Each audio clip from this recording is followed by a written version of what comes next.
ఈ ప్రశ్న ఒకటి చాలా విచిత్రంగా అడిగారు. కొత్త కొత్తవన్నీ అందరి బుర్రల్లోకి పెట్టేస్తున్నారు. కాశీ యాత్ర చేసి వచ్చిన తర్వాత అండి, ప్రత్యేకించి కుక్కకి భోజనం పెడుతున్నారండి. ఇదేమిటండి? ఎప్పటి నుంచి వచ్చిన ఆచారం? అది పెట్టాలా కుక్కకి? ఎందుకండి అలాగా? కాశీ యాత్ర చేసి వచ్చిన వాళ్ళు కుక్కలకి భోజనం పెడతారన్నది మరి మీ ద్వారా వింటున్నాం. పెడుతున్నారేమో తెలియదు. మా చిన్నతనాల్లో కూడా గోదావరి జిల్లాల్లో రామేశ్వరం వెళ్ళిన వాళ్ళు ఉన్నారు, కాశీ వెళ్ళిన వాళ్ళు ఉన్నారు, మరెన్నో శివక్షేత్రాలు, వైష్ణవ క్షేత్రాలు, దేవీ క్షేత్రాలు చూసిన వాళ్ళు ఉన్నారు. తిరిగి వచ్చిన తర్వాత 10 మందిని పిలిచి చక్కగా భోజనాలు పెట్టారు తప్ప కుక్కలకి వాటికి కూడా భోజనం పెట్టారు, కాకులకి పెట్టారు, ఇది ఎక్కడ వినలేదండి. కుక్కకి భోజనం పెట్టడం అర్థం ఏంటో తెలుసా అండి? వేళాకోళం చేయటంలే. ఎందుకని? ఎవరో పండితుడు చెప్పుంటాడు, ఏదో శివపురాణమో మరో పురాణమో లింగ పురాణమో చెప్తూ దాంట్లో ఎక్కడో కాలభైరవ తత్వము, కాలభైరవుడు ఉన్నాడే ఆ మహానుభావుడు, ఆయన తత్వము. అలాగే వేదంలో కూడా కుక్కల ప్రస్తావన ఉంది. సరమ అనే దేవశుని వృత్తాంతమని అది చెప్పిన వాళ్ళు కాస్త ఇది పెట్టి ఇలాంటి లింకులు పెట్టిన తోట అలాంటి వాళ్ళ మీద మాటల మీద నమ్మకం ఉంటుంది కదా పాపం. అందుకని అదిగా పైగా మామూలు కుక్క కాదు, నల్ల కుక్క, దాన్ని పట్టుకొచ్చి పెట్టడం. ఏమిటి దీనికి? దీనికి 2 కారణాలు ఉన్నాయి. కాశీ వెళ్ళారు, గంగా ప్రాంతంలో పిండ ప్రదానం చేయాలి. చేసి ఉండడానికి అవకాశం లేకపోయిందేమో. అలాగే పిండ ప్రదానం చేస్తే ఆ పిండములు ఎవరు తీసుకుంటారు? కాకులు తీసుకుంటాయి.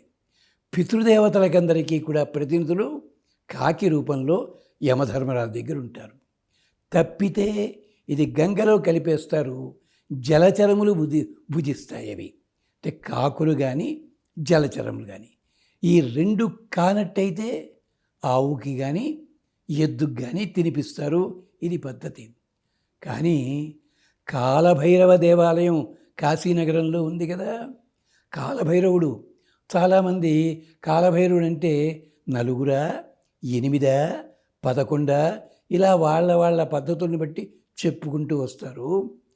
కాలభైరవు అంటే కేవలం కుక్కగా చూడకండి. పరమశివుల వారి పరివారంలో ఓ మహానుభావుడు. ఒక్కసారి దక్షయజ్ఞం సందర్భం చదవండి, దాంట్లో కాలభైరవ వృత్తాంతం ఇస్తుంది. కాలభైరవ కాలమును సూచించేవాడు, భైరవ తన ధనిని గొప్పగా ప్రదర్శించేవాడు. అందుకనే ఒకప్పుడు వాస్తుశాస్త్ర ప్రకారము కూడా వీధి కుక్క తిరిగే విధానాన్ని బట్టి ఎక్కడ ఇళ్ళు కట్టవచ్చు, ఎక్కడ పొలాలు పెంచాలి, ఎక్కడ తోటలు పెంచాలి, ఎక్కడ శ్మశానం ఉండాలి, ఎక్కడ గుడి కట్టాలి చెప్పే విధానం ఉంది. వీధిలో తిరిగే నల్ల కుక్క తిరిగే ఇది కాలభైరవ తత్వంలో ఉంది. కావాలంటే ఓపికగా గ్రంథాలు చదువుకోండి. అందుకని కాశీ వెళ్ళొచ్చామండి, అక్కడ పిండ ప్రదానం చేసుకోలేకపోయాము. అంచేత కాశీలో ఉన్నటువంటి కాలభైరవుడు ఆ తత్వం గనక ఆయన్ని ఆరాధన చేసినట్టు అవుతుంది. అందుకని మేము కుక్కకి భోజనం పెడుతున్నాం. ఎంతసేపు కూడా ఈ ఆధునిక యుగంలో ఏమైపోయింది? ఏది ఎందుకు చేస్తామన్న ఆలోచన వాళ్ళకి ఉండదు. దానికి తగ్గట్టుగా మా ఉద్దేశ్యం ఇలా అనుకుంటున్నాం అని చెప్పి చేసేయడం ఎంత తమాషా అండి. దీనికే పద్మపురాణంలో అన్నాడు, ఎరా అబ్బాయి రాజుగారిని అన్నాడు వాడెవడో వచ్చి, ఏమయ్యా నువ్వేమో కానుకలు ఇస్తే ఆశీర్వదించాలేమో రాజన్నట్ట. ఏమండి నేను ఇస్తే మీరు నాకు ఆశీర్వదేనికి అంటే వెంటనే ఆ పండితుడు అన్నాడు, నువ్వే గడ్డి తిను, నువ్వే పాలు తెచ్చుకో, నువ్వే పాలు దేవుడు గడిపి చేయగలవా నువ్వు? లేదు, గడ్డి ఆవు తినాలి, ఆవు పాలు ఇవ్వాలి, ఆవు నువ్వు పిదుక్కోవాలి, దేవుడికి ఇస్తే ఫలితాలు నీకు రావాలి. ప్రతిదానికి కొన్ని నియమాలు ఉంటాయి, అది వేదంలో చెప్పబడ్డాయి. అంతే తప్ప ఇలా ఎందుకే జరగాలి, అలా ఎందుకు జరగకూడదు అని మాత్రం కాదర్థం అక్కడ. అది గుర్తుపెట్టుకో. అంచేత కాలభైరవుడికి భోజనం పెట్టడం తప్పేమీ కాదు. దాని వెనకాల అంతరార్థం తెలియకుండా మాత్రము ఏదో చేసినట్టుగా మాత్రము చెయ్యకూడదు. చిత్రం ఏమిటంటే కుక్క కనిపిస్తే చిచి అంటాం, కాకి కనిపిస్తే పో అంటాం. కానీ పిండ ప్రదానాలు చేసేటప్పుడు కాకుల్ని పిలుచుకుంటాం.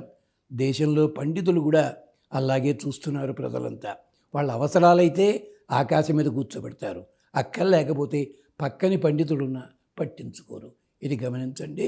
ఈ తత్వం వెనకాల ఇంత అంతరార్థం ఉంది. స్వస్తి.